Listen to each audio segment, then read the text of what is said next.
Baiklah, Assalamualaikum warahmatullahi wabarakatuh. Perkenalkan, nama saya Risti Agusari, NIM 122160818. Di sini saya akan menjelaskan Enterprise Resource Planning atau ERP.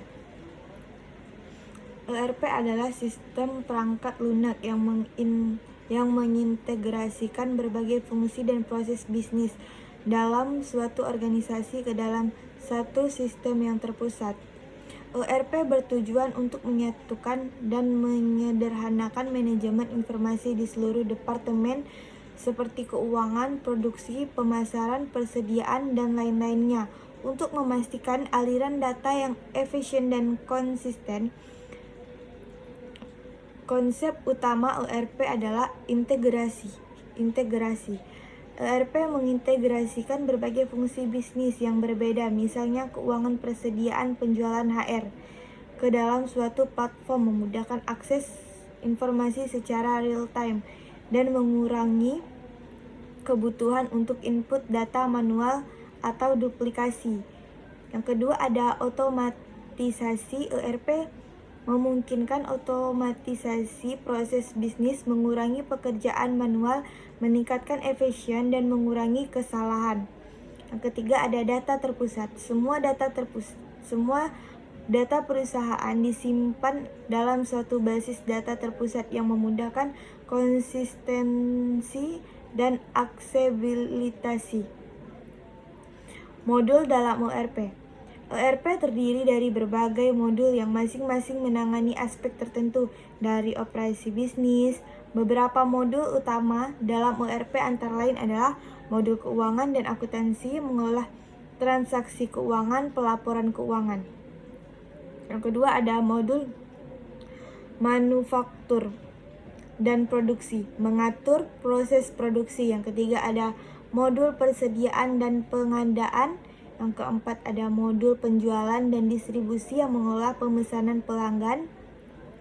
Yang kelima ada sumber daya manusia, mengatur manajemen karyawan, penggajian,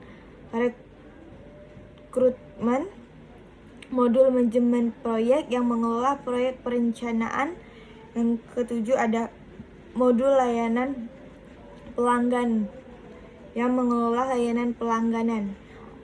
Yang selanjutnya ada implementasi ERP dalam bisnis. Implementasi ERP dalam bisnis adalah proses kompleks yang melibatkan perencanaan, pemilihan sistem, konfigurasi, migrasi data, pelatihan penggunaan, dan integrasi dengan sistem lain yang sudah ada. Proses ini dapat melibatkan beberapa tahapan utama.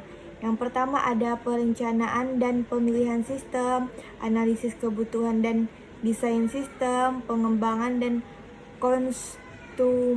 konsumisasi, migrasi data, pelatihan penggunaan, go live, dan pemeliharaan. Selanjutnya, manfaat ERP bagi perusahaan. Implementasi ERP dapat memberikan sejumlah manfaat penting bagi perusahaan, antara lain peningkatan efisien operasional. Yang kedua ada akses real time ke data. Yang ketiga ada pengolahan sumber daya yang lebih baik. Yang keempat peningkatan pengambilan keputusan. Yang kelima peningkatan kepuasan pelanggan. Yang keenam ada pengurangan biaya operasional. Yang ketujuh ada kepatuhan terhadap regional. Yang kedelapan ada skalabilitas. Secara keseluruhan, ERP dapat membantu perusahaan untuk mencapai efisien yang lebih besar, mengurangi kesalahan, dan meningkatkan kontrol operasional yang pada akhirnya dapat mendukung pertumbuhan dan daya saing perusahaan. Baiklah, hanya itu yang bisa saya sampaikan. Kurang lebihnya mohon dimaafkan. Saya akhiri, wabillahi taufiq wal hidayah. Assalamualaikum warahmatullahi wabarakatuh.